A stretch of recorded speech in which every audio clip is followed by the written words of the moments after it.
Então, inicialmente, vamos fazer uma saudação a todos vocês que estão acompanhando o nosso projeto Poesia no HCPA, tá? Sejam funcionários, sejam profissionais, sejam pacientes, familiares, né? E que agora já completamos 6 anos, né, no dia 1º de julho deste ano, de 2021, dessas atividades mensais que antes eram presenciais, agora são virtuais, né?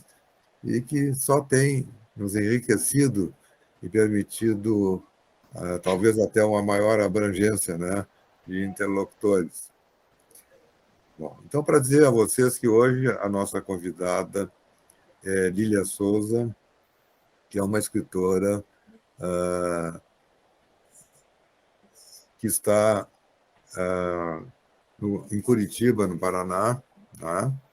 E eu vou fazer a sua apresentação, ela já está presente entre nós, e vai compartilhar também da entrevista o Roberto Silva, que é da nossa equipe do Grupo do Poesia no HCPA, de modo que queremos fazer uma apresentação bem viva para vocês, para terem ideia de todo esse mundo da literatura, né, onde a nossa convidada, Lília Souza, trafega com muita distinção e encantando a todos. Roberto? Então, nós vamos conversar com a Lília hoje. Ela vai nos dar essa grande satisfação. Eu iniciaria, viu, Lília, fazendo alguns comentários sobre os seus dados biográficos, a sua apresentação, e em seguida já vamos ter perguntas para você, tá bom? Então, você nasceu em Volta Redonda, que fica lá no Vale do Paraíba, do Rio Paraíba, no Rio de Janeiro. E você nasceu em 1954 e você está residindo em Curitiba desde seus 19 anos de idade. Né? Isso. 73. Graduando-se em Curitiba, na Universidade Federal do Paraná, em letras, e depois fazendo seu bacharelado em literatura da língua portuguesa. Né? Você é membro do Centro de Letras e também da Academia Paranaense de Poesia, na cadeira 34, sendo atualmente a presidente da Academia Paranaense de Letras. Não, Academia Paranaense da Poesia. Mas você também é sócia, também é membro da Academia Paranaense de Letras. Não sou. Sou da Academia Feminina de Letras do Paraná. É verdade. Melhor ainda, né? Bom, e você publica em jornais poesia, contos e crônicas, né? Tem várias premiações internacionais. Você ministra uma oficina de poesia. E, enfim, eu acho que todo o Paraná já conhece e admira o nosso. E eu lhe faria uma primeira pergunta. Será que Lília Souza já não é a sucessora de Helena Collodi, que é, talvez, o paradigma, né, da poesia paranaense? Ai, quem me dera. Não chego a tanto, não. Eu acho que realmente a sucessora de Helena Collodi é Adélia Maria Voelner. Eu acho que essa sim tem um mérito. Todas as pessoas, né? São todas as pessoas.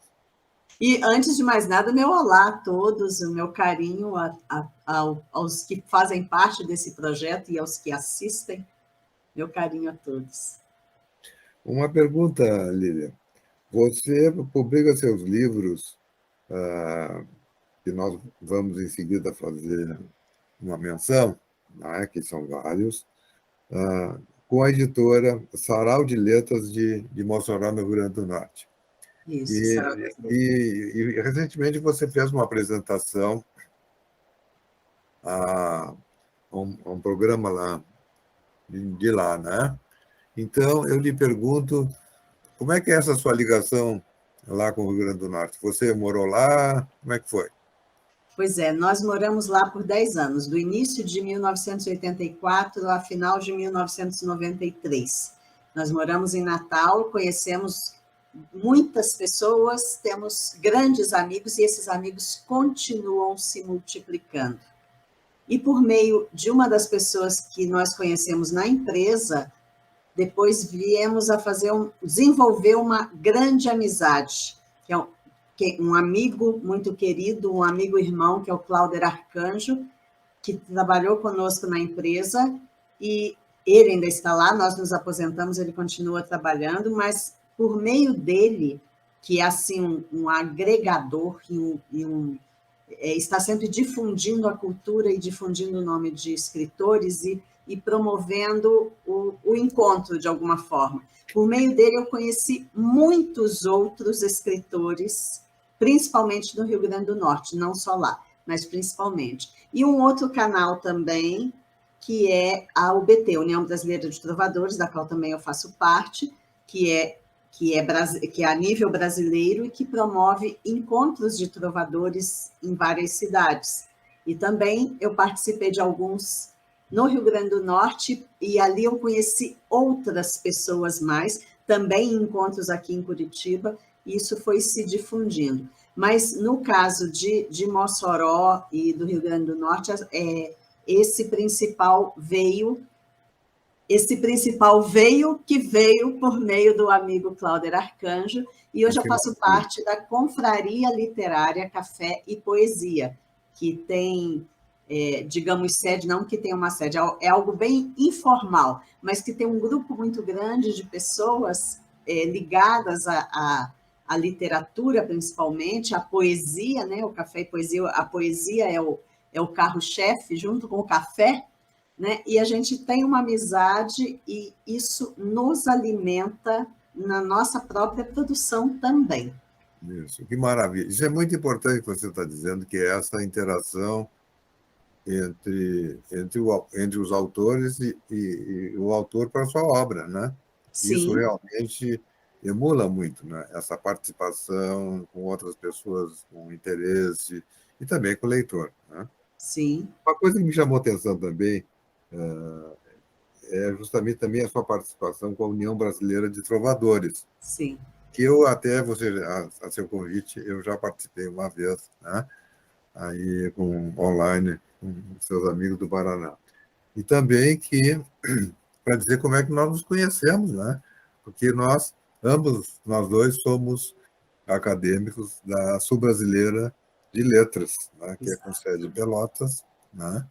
E no Rio Grande do Sul, mas que alcança Rio Grande do Sul, Santa Catarina e Paraná, né? Exatamente. Então, é muito importante também valorizar esses encontros e, digamos assim, essa organização, que é formal, mas é cada vez mais informal, dessas academias, desses centros literários.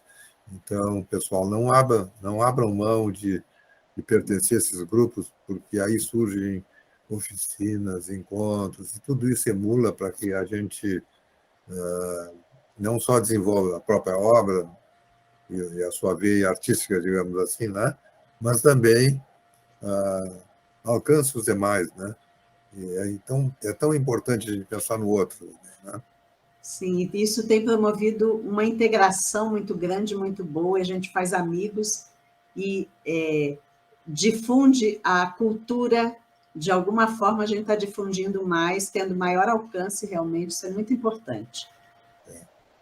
Então, eu vou citar aqui os seus livros, Certo. não são poucos, né? Aparentemente, seu primeiro livro foi Água e Luz, em 1998, Isso. seguido por Avesso em Versos, em 2001. Depois veio Olhares, todos eles de poesia, né? Depois veio um de ensaios literários, em 2015, que são Olhares Canhestros. Muito Sim. lindo, muito lindo. Obrigada. A seguir, Histórias de Trevol do Nada, de 2018, que é uma reunião de contos. Sim.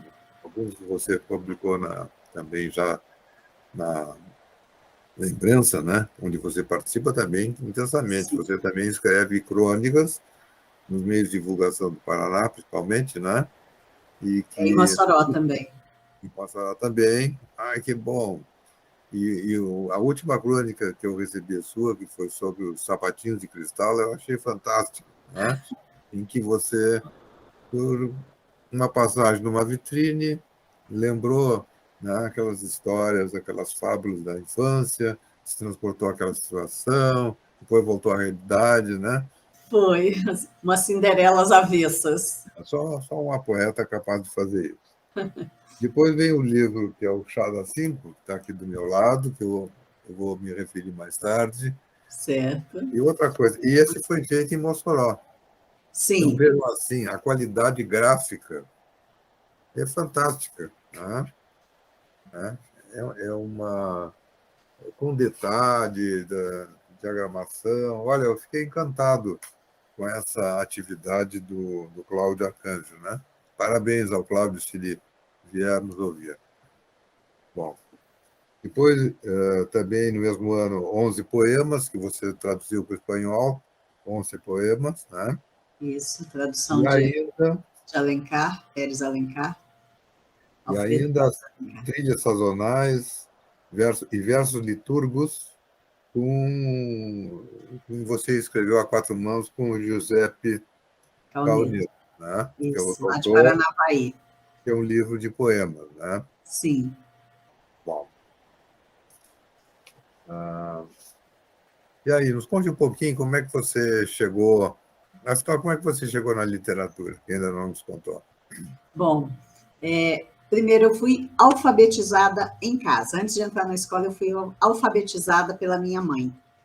Na minha cidade, pelo menos, não tinha aquilo de ter jardim de infância e coisa e tal. As crianças já entravam aos 7 anos para serem alfabetizadas.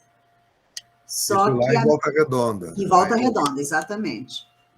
Só que a minha mãe, que na época não tinha, ela tinha o segundo ano primário incompleto.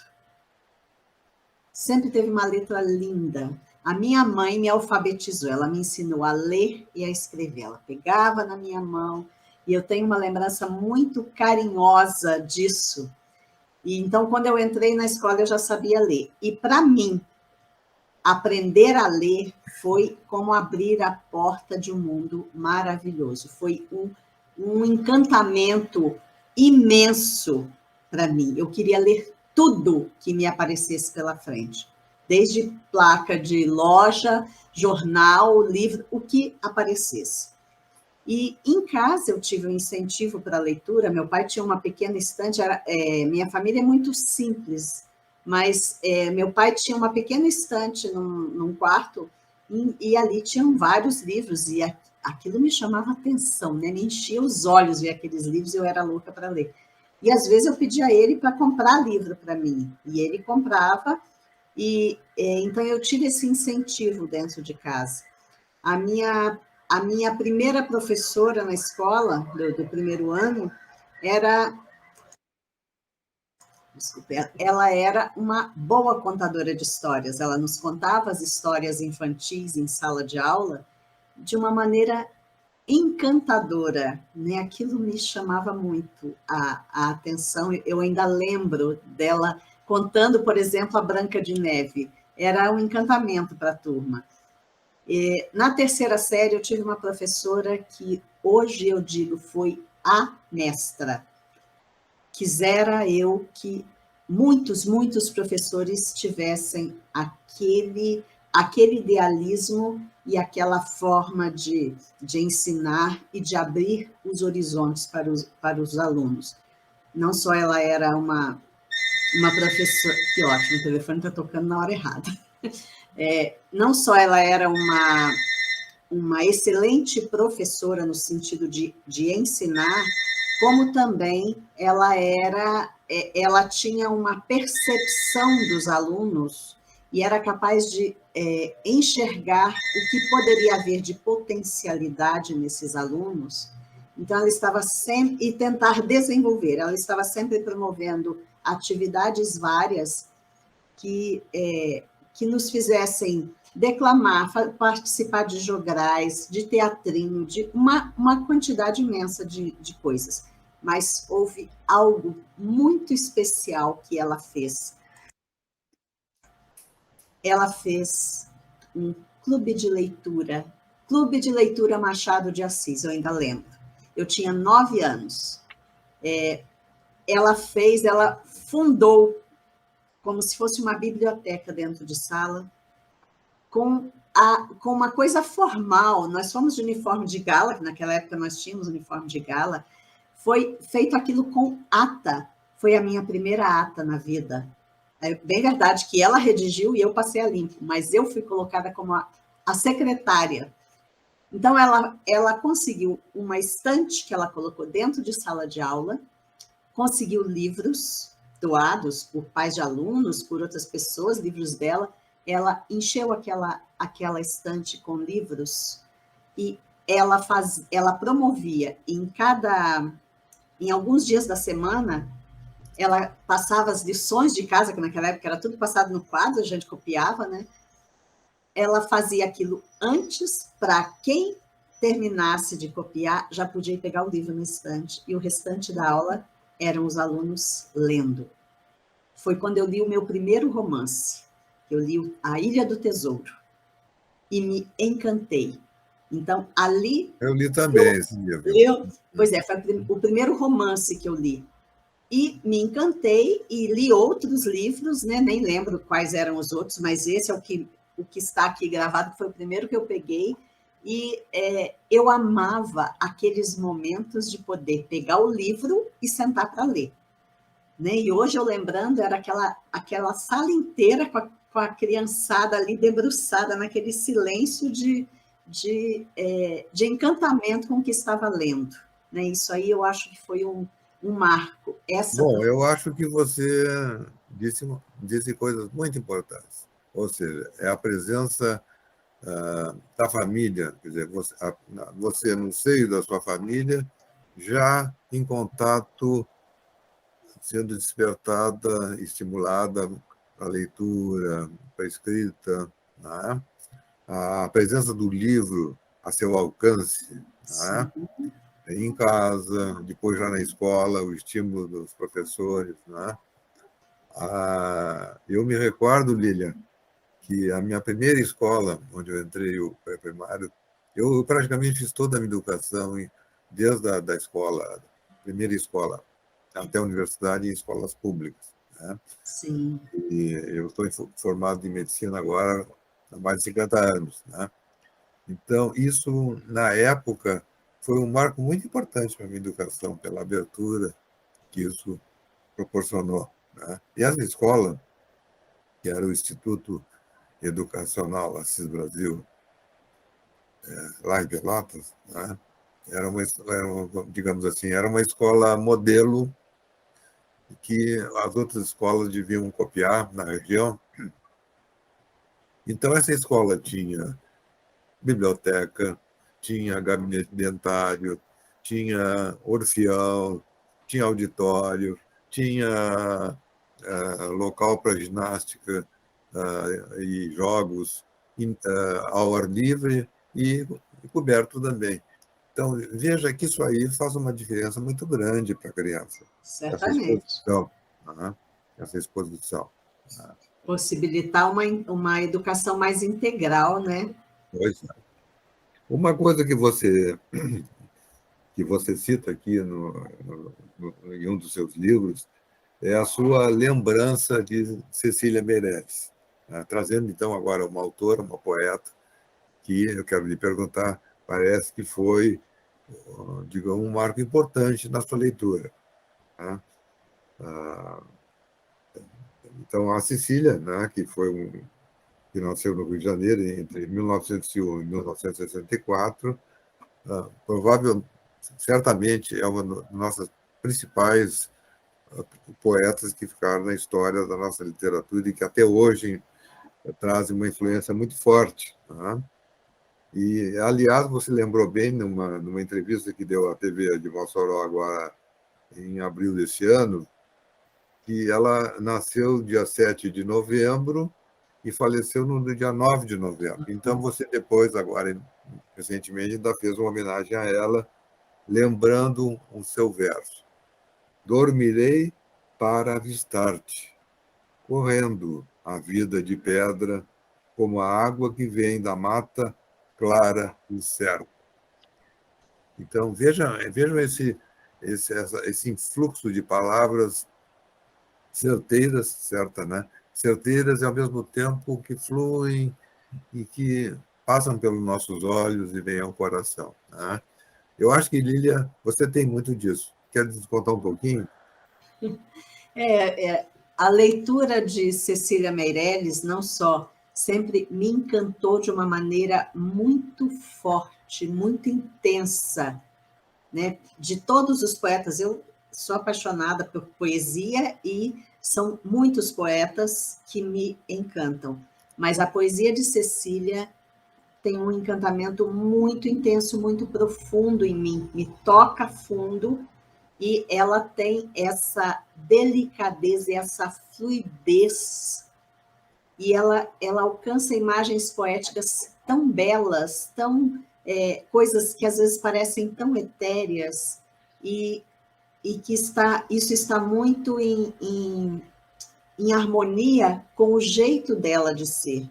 A Cecília Meirelles teve uma situação muito específica na vida, né, de solidão e a convivência com a morte desde muito cedo. Quando ela nasceu, o pai dela tinha falecido há 3 meses.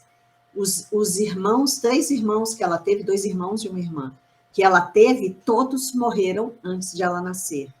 Ela tinha, se não me engano, 2 anos quando a mãe faleceu. E ela foi criada apenas pela avó materna, que veio lá dos Açores. E tinha uma babá, que também ela teve lembranças tinha lembranças muito fortes dessa babá. E ela, então, teve essa convivência com a morte e, muitas vezes, com o silêncio, com a solidão. E isso influenciou muito a vida dela, a maneira de ver a vida e também a sua poesia, né? Porque ela tinha isso de sentir a transitoriedade de tudo, a efemeridade de tudo.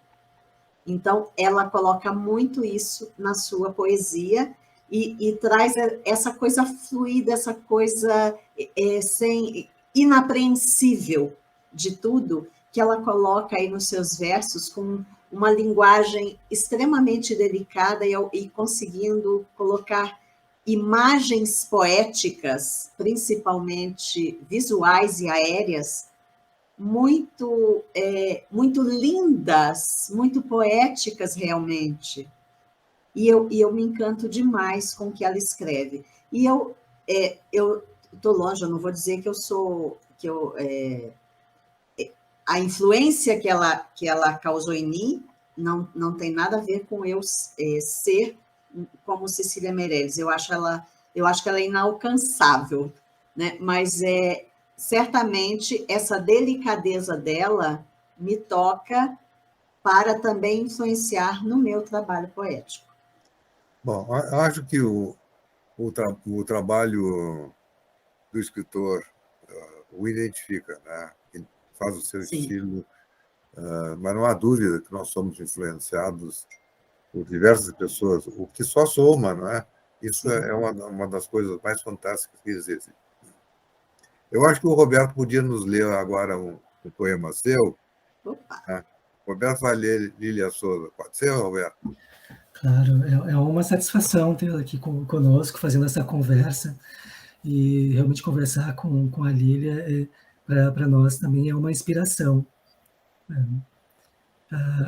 Realmente, a Cecília tem as suas Roberto é autor também de poesia, Opa, viu? Que bacana, não sabia. O seu menininho também, viu? Ele já está na pré-adolescência e já está escrevendo. Que lindo. Então, eu gostaria de ler um poema da Lília, que se chama Tantas Águas, que é de uma coletânea da Academia Paranaense de Poesia de 2012. Sim. E eu achei muito, muito bonito e muito sensível, né? E nos leva realmente a transitar, né, pela memória, pela saudade e pela matéria primordial, né, que é do ser humano, né?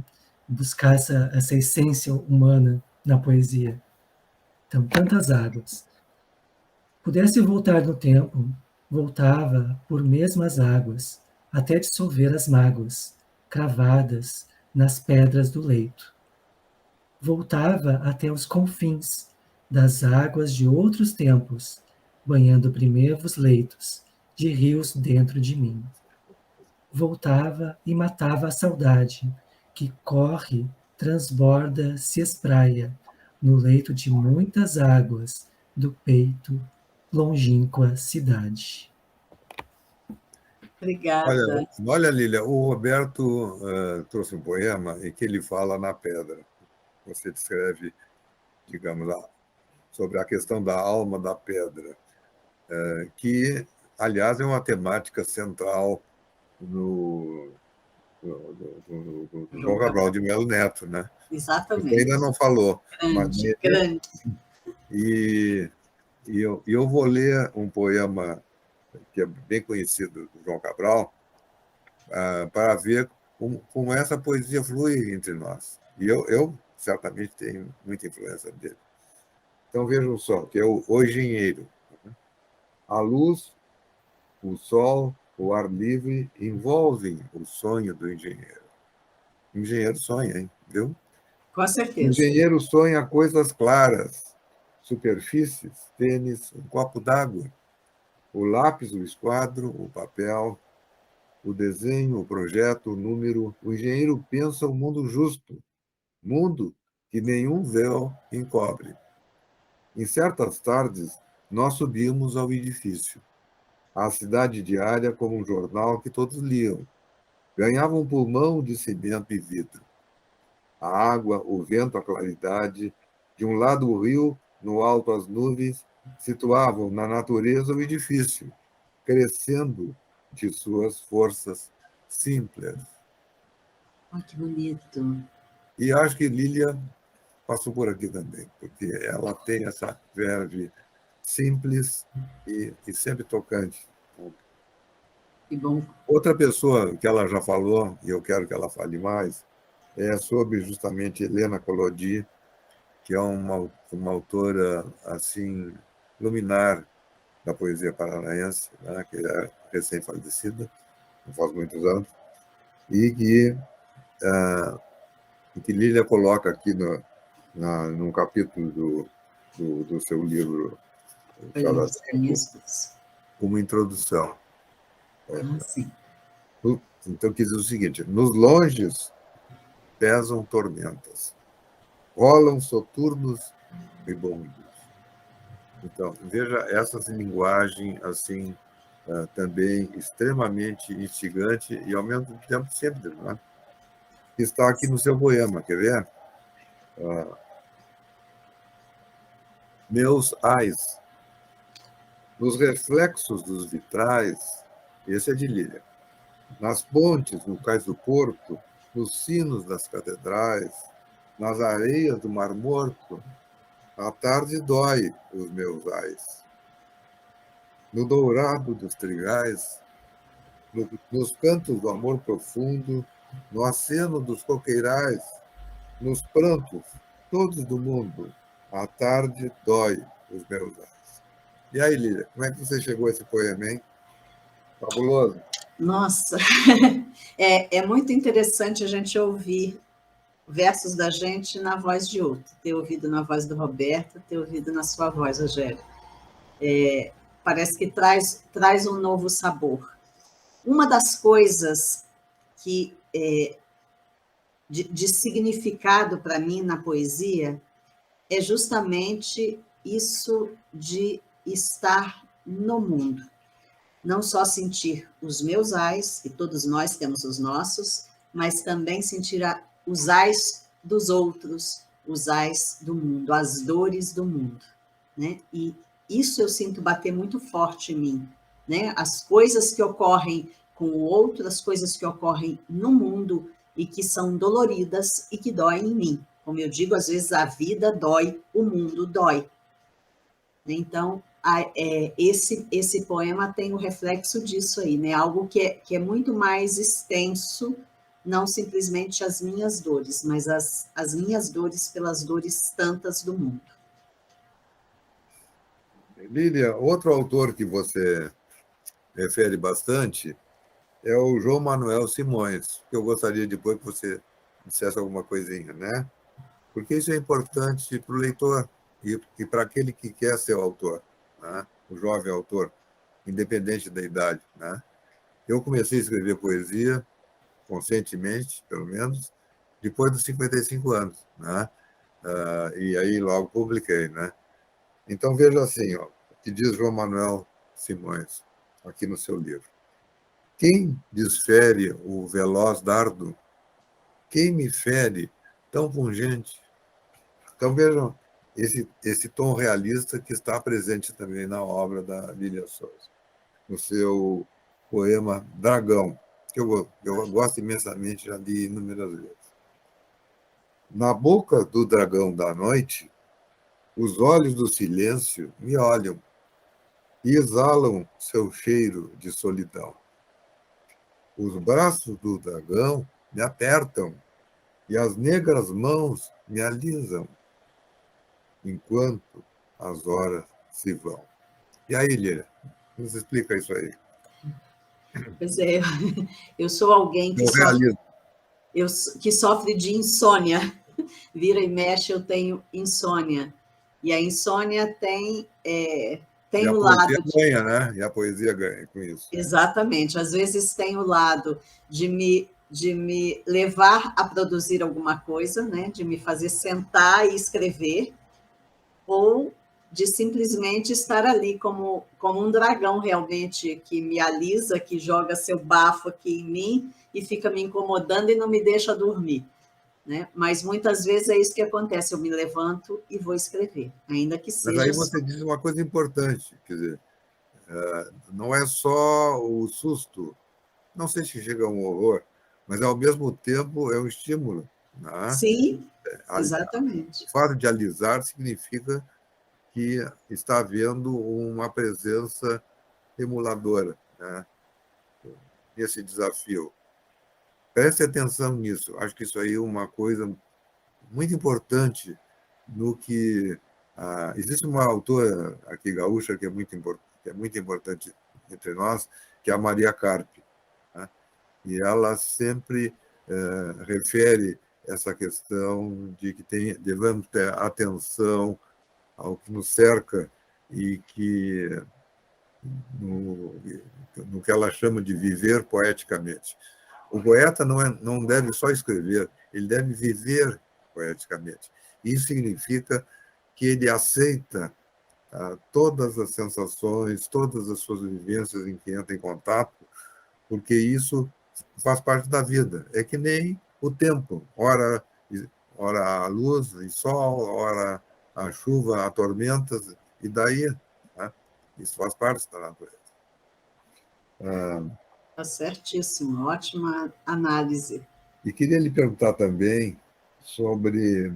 Existe uma frase que você cita aqui também, da Helena Collodi, que eu aprendi com você a amá-la realmente, e que diz assim: tempo distante, repartido em horas.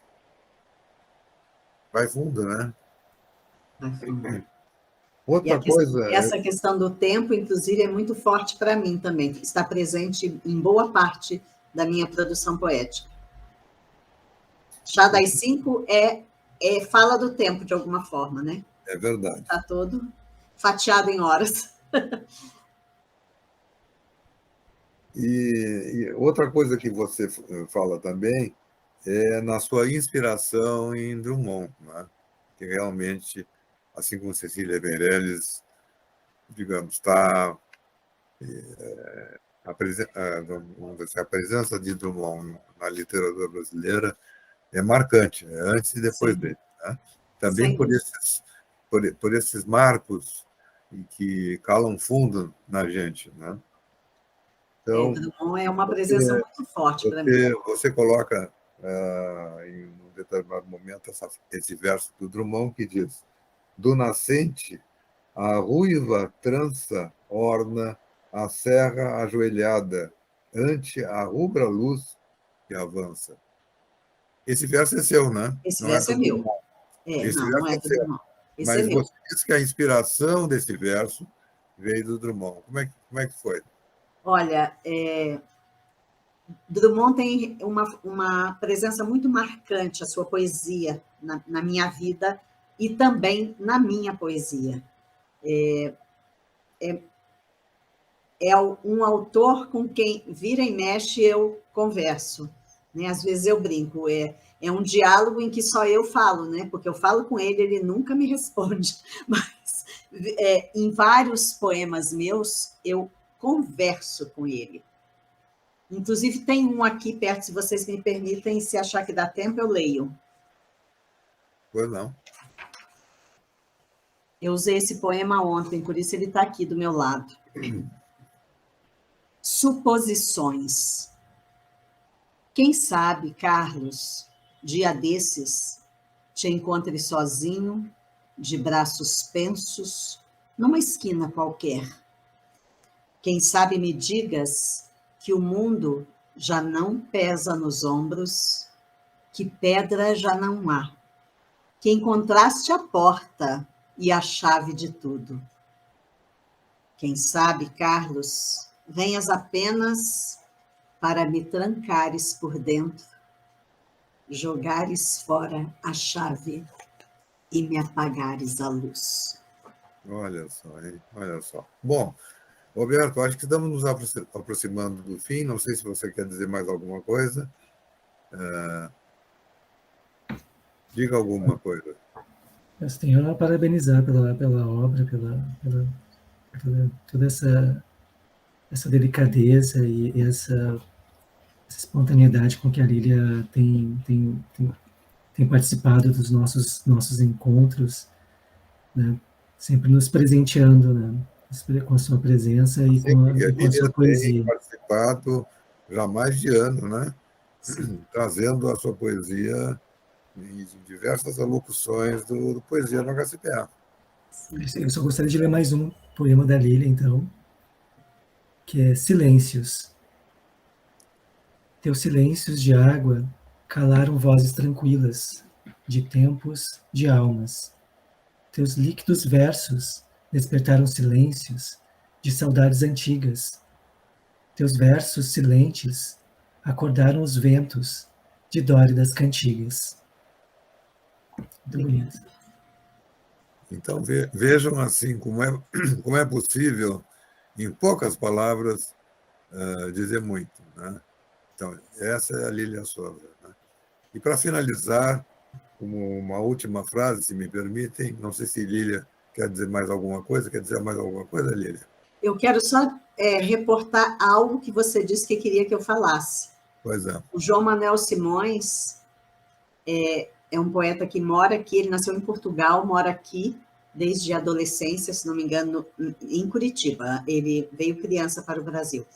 E é um dos grandes nomes na nossa poesia paranaense. Tem um trabalho muito vasto e muito bom. Ele é um literato completo, mas na poesia ele é assim um dos grandes nomes e a poesia dele me toca profundamente. Gosto muito dele. Não é à toa que eu usei João Manuel Simões e Helena Collodi como epígrafes nesse livro Chá das Cinco. São dois grandes nomes para mim. Bom, então eu vou ler um último poema seu, que é A Visita, que você fez para seu amigo lá do Rio Grande do Norte, que realmente é uma pessoa fantástica, eu já estou também o admirando, que é o Cláudio Arcanjo, né? Em que você diz o seguinte, é uma frase, mas ela diz tudo, vejam só. Tua palavra, quando me visita o peito, às vezes me adoça, outras avinagra, destempera-me sempre. Assim eu acho que é a poesia, né? Sim. A poesia sempre nos destempera e, ao mesmo tempo, nos tempera para a vida. Muito obrigado, Lília. Parabéns. Estamos todos de parabéns também por ter tido você mais uma vez entre nós. Muito obrigado. Obrigada pelo convite. Minha gratidão a vocês, meu carinho a todos. Beijo. Tá ótimo. Muito obrigado.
Canção da Primavera, de Mário Quintana, para Érico Veríssimo. Primavera cruza o rio, cruza o sonho que tu sonhas. Na cidade adormecida, primavera vem chegando. Catavento enlouqueceu, ficou girando, girando.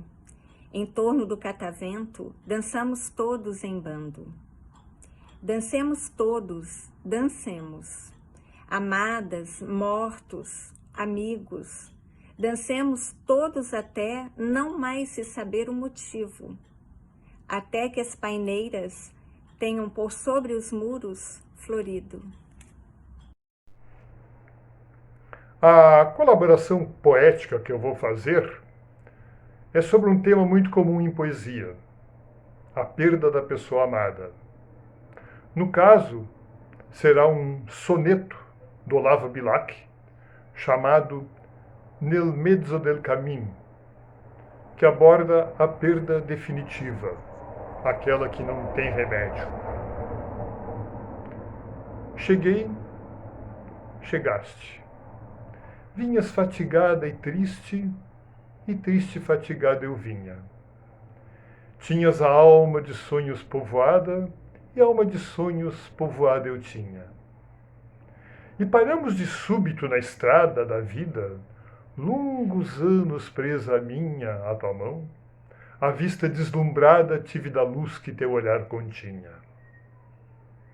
Hoje, segues de novo. Na partida, nem o pranto teus olhos umedece, nem te comove a dor da despedida. E eu, solitário, volto a face e tremo, vendo teu vulto que desaparece na extrema curva do caminho extremo. A participação musical também será sobre o tema da pessoa que está em desencanto e desespero por ter perdido seu amor. É uma composição do cantor e compositor taiguara, chamada Hoje. É uma letra poética, muito densa e que se casa bem com a melodia.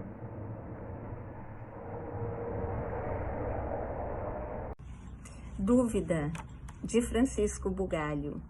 Eu corro atrás da memória de certas coisas passadas, como um conto de fadas de uma velha, velha história, tão longe do que hoje sou, que nem sei se quem recorda foi aquele que as passou, ou se apenas as sonhou, e agora súbito acorda. Oi, eu sou Juliana Marchal Ramos e eu sou acadêmica de Letras da Universidade Federal do Rio Grande do Sul. E eu escolhi, então, um poema do Caio Fernando Abreu, publicado nesse livro aqui, Poesias Nunca Publicadas, de Caio Fernando Abreu, que foi organizado, então, pela Letícia da Costa Chaplin e a Marcivana de Lima e Silva. Então, o poema é o seguinte. E dizem-me para pisar o real, para que não te doam as ilusões, para que não te turvem as aparências, para que não, para que sim. Para que, Senhor? Dizem-me também para despir máscaras, dizer o indizível, que nada é indizível, e ajustam meus olhos e abrem meus dedos e empurram-me para a frente constantemente. Para onde, Senhor? Para que eu não me perca, poços, becos, labirintos dentro de mim. Esse poema ele é de 17 de julho de 1980. Muito obrigada.